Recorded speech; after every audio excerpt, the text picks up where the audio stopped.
উস্তাদ, অনেকদিন তো টাকা পয়সা দেন না, কোন খারাপই করেন না, 1 লাখে মাইরে খাচ্ছেন সব টাকা পয়সা।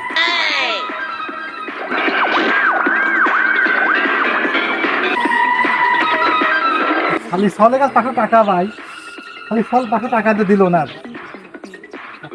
উস্তাদ, ওই খালি চলে কি হান্দাই দিব নাকি? ঠিক আছে চলো আজকে ওটা হান্দাই দেবো।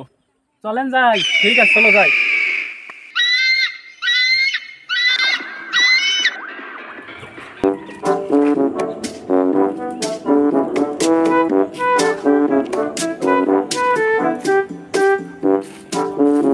ধরে অভিজিৎ একটু বসে নি, আমাদের জন্য বসার জায়গাও দিছে। সাবধানে বসে, সাবধানে বসে, ভেঙে গেলে না আবার। সকালবেলা নিয়ে আসে নিচে এসে আর পেটের মধ্যে 3টে সুইচে উত্তরতে দক্ষিণ মুখে